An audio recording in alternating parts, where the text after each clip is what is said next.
Hey everyone, this time I'm going to talk about an RS-25 engine test that occurred on January 17th. Still waiting to hear from NASA to further elaborate on the Artemis delays that were announced in the January 9th telecon. EGS released some pictures of Emergency Egress System testing preparations.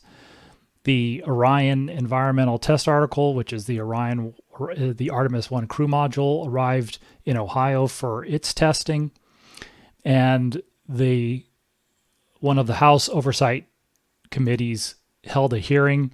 It provided, well, basically no news, but it did provide material for a lot of gossip. So most of these pictures, unless otherwise noted, are NASA imagery, either still images or B-roll video. So let's take a look starting with the RS-25 test, which was on Wednesday, January 17th. The test on Wednesday was the fourth test in a series of 12 called the Retrofit 3B test series. The engine ran for 500 seconds. Okay, so we're taking a look at the start sequence in this test in slow motion, just to go through these sort of 7 seconds to show what happens. So the time of day, this is a local timestamp. I thought it was UTC, but it's not. This was a local time at Stennis Space Center. So you see the start command, you see the lead of, it's a fuel-rich engine start, which is typical, but that leaves a lot of hydrogen in the area. You see the it's more like a pilot light type of system than the hydrogen burn-off igniters, the sparklers that you see for the actual vehicle. So you see that arm swinging out of the way after the engine's up to main stage. So in this sequence, you can see the start command comes about 16:29:03, and you see that indicated on the screen. And then in the upper right, once that happens, then you see the elapsed time from the start command.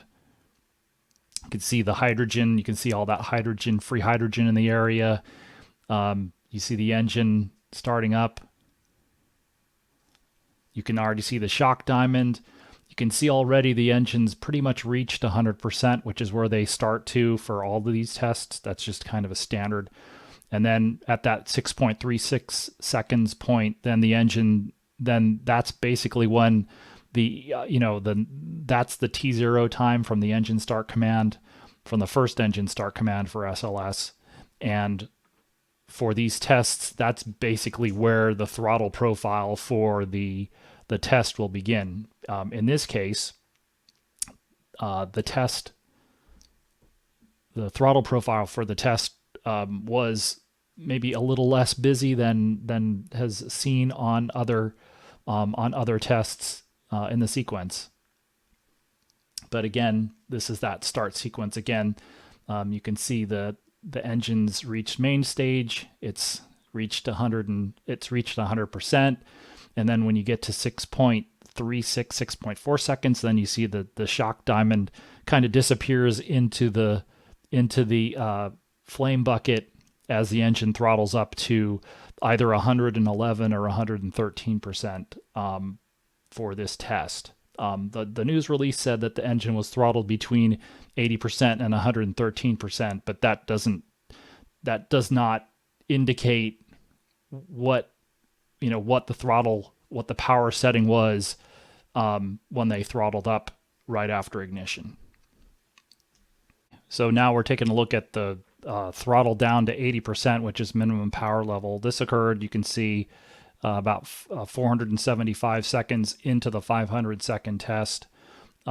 This test, this was the only throttling that we saw besides the initial throttle up from 100% to 111 or 113% at the start of the test. The rest of the time, it looked like the engine was running at that high power level. except for then they do like to shut the engine down from 80%. It has to be able to shut down from 111 or 113 on the stand. But in general, they've actually practiced a safe shutdown procedure, which they would use if they're not testing the engine to verify that it can shut down at 111 or 113, which is to throttle down, is to throttle back to 80% like we're seeing here, and then shut down when you get to the planned shutdown time.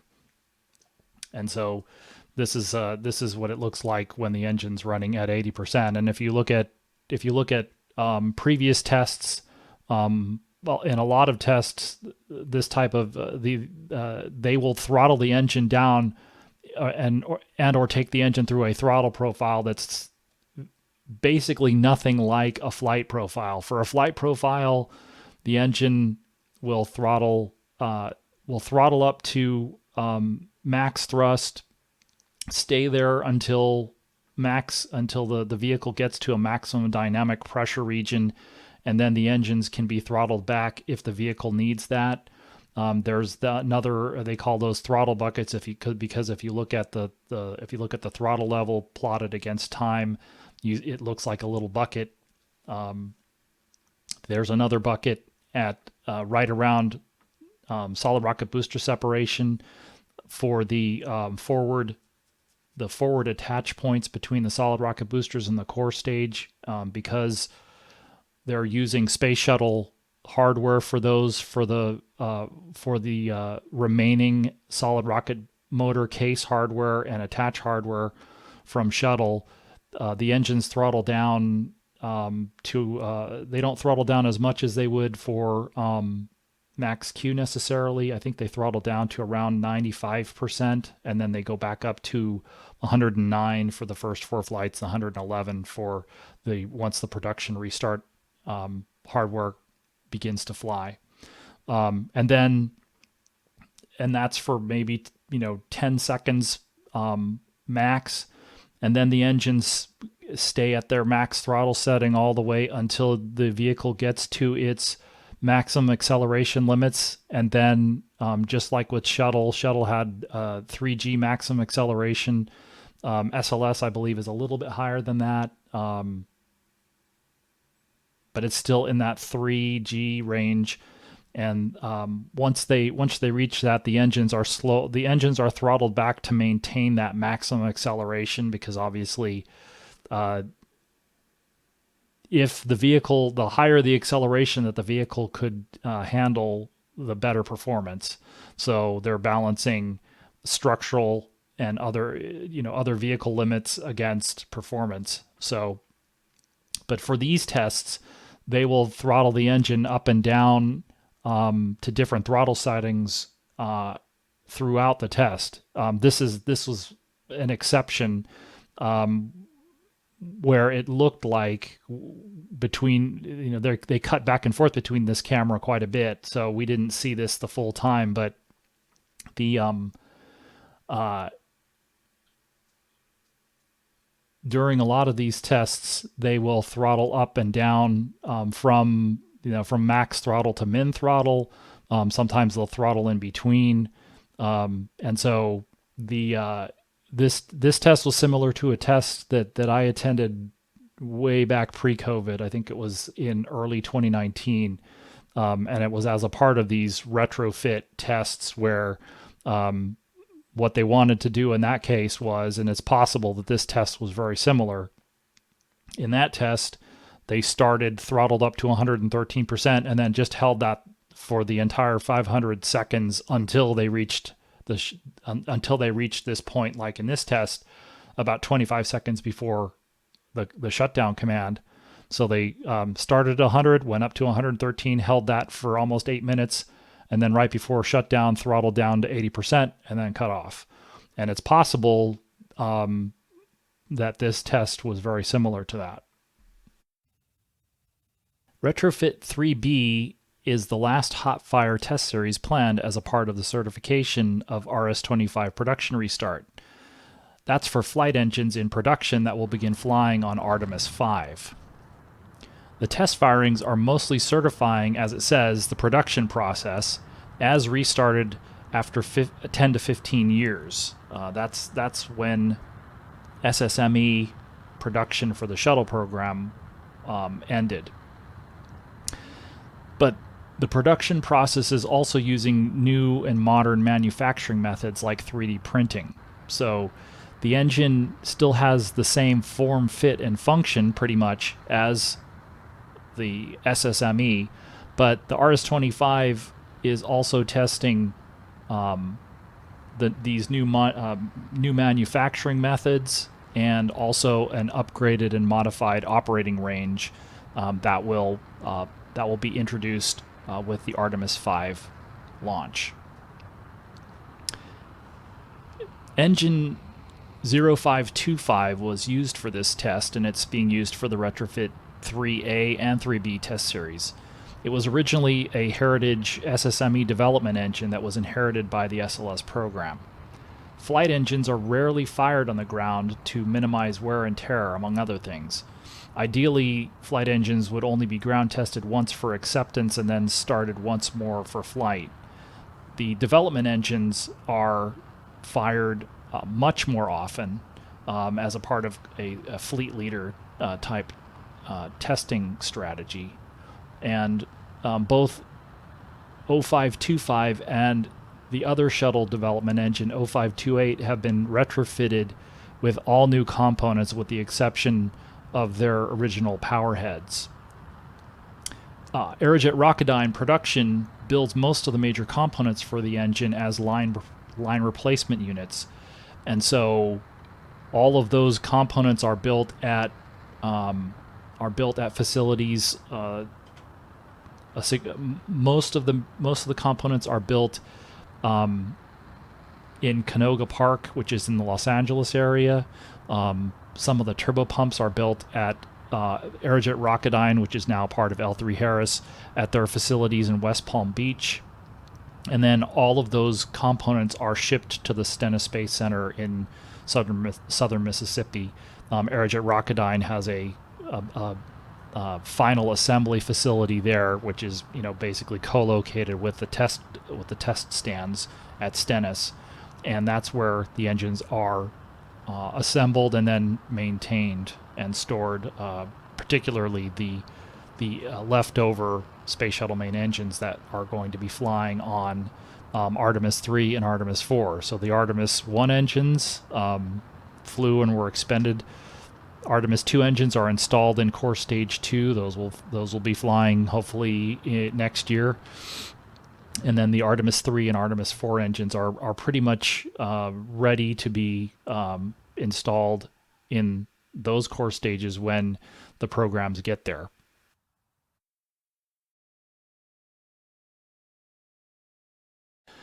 The Artemis II delay in the January 9th teleconference is still the big news. Information about the issue that caused the delay and other issues that could contribute to more schedule changes in the future was sparse in the telecon. There was little time to take questions, which unfortunately is normal, so I contacted NASA Public Affairs as soon as the telecon wrapped up on the 9th to try and follow up. After a week and a half, NASA provided an initial statement. Among other things, it noted that there are 4 Environmental Control and Life Support System, or ECLSS. There are 4 ECLSS digital motor controllers that have the same design as the Artemis III flight units. That's where the test, one of those controllers failed. That's one of those things that we don't have information on, is we don't have any background on what happened with what happened with the component that failed. What was, how did that happen? What failed? How did it fail? That kind of thing. Where was it being tested? Was it being tested at the vendor? That kind of thing. The statement says that mitigations to address the design vulnerability seen in the Artemis III testing failures have been established. The team is currently working to determine which controllers need to be replaced and which controllers can be used as is, with operational workarounds and or installation of additional hardware. So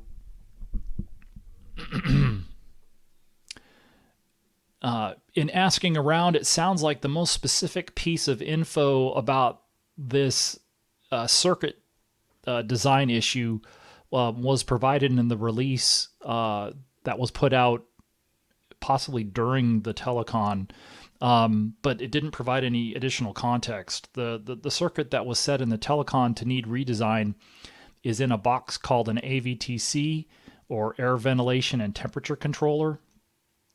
The circuit that needs to be fixed is, on a card somewhere inside the controller, but the locations of the motor control circuits, these EGS avionics boxes, in which ones those are is one of the many things that's been left unsaid so far. So we're just going to keep following up. Getting closer to the bottom of the situation is going to take a while. There's the current situation with the issues, and beyond that, there's the questions about how Orion will resolve them and when all that work is completed. And of course, as we learn stuff, then that will generate more questions.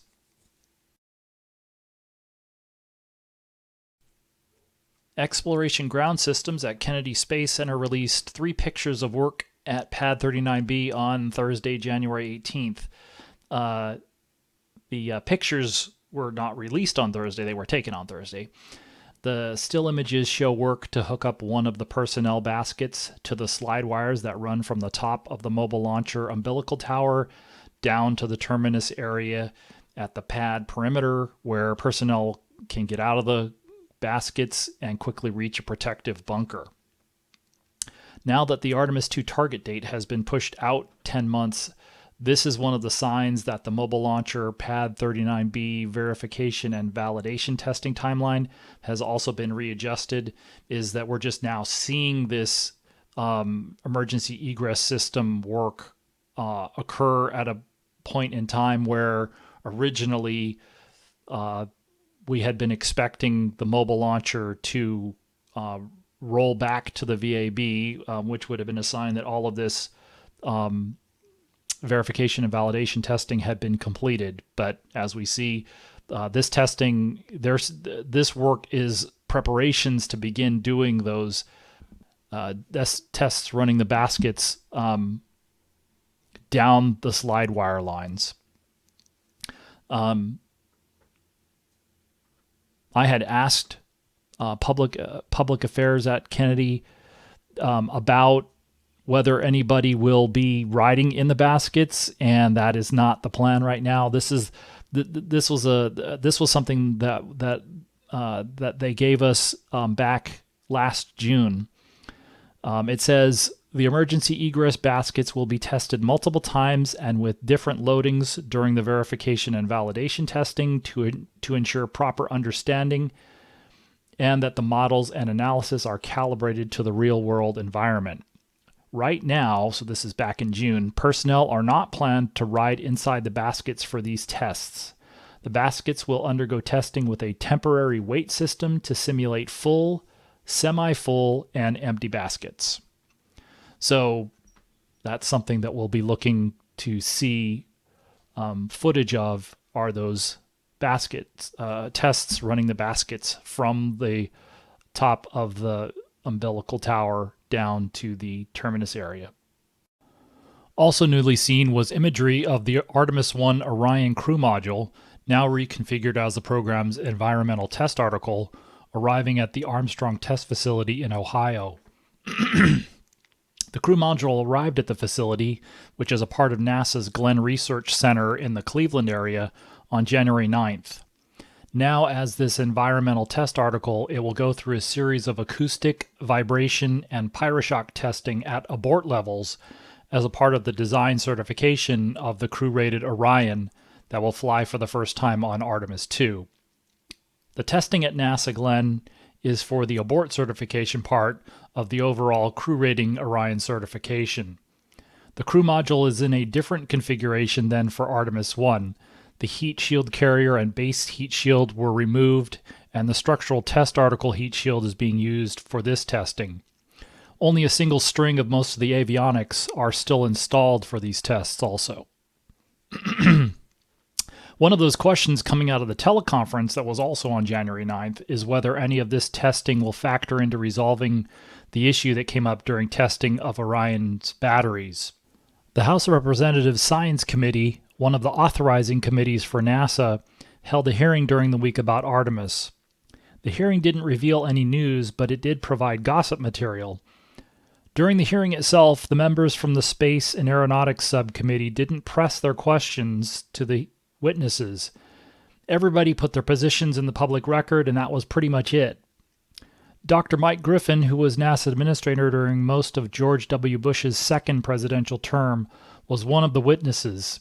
He provided a study-level proposal that looks a lot like the Constellation program architecture, and most of the community discussion this week was about that.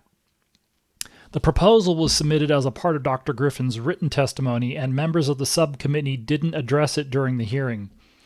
The proposal has Orion loitering in low lunar orbit, as Constellation did, at 100 kilometers circular.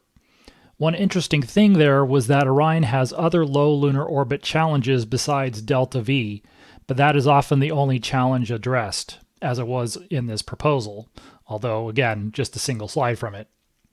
One example of another challenge is thermal control. It's not clear how long Orion could stay in low lunar orbit in its Artemis configuration.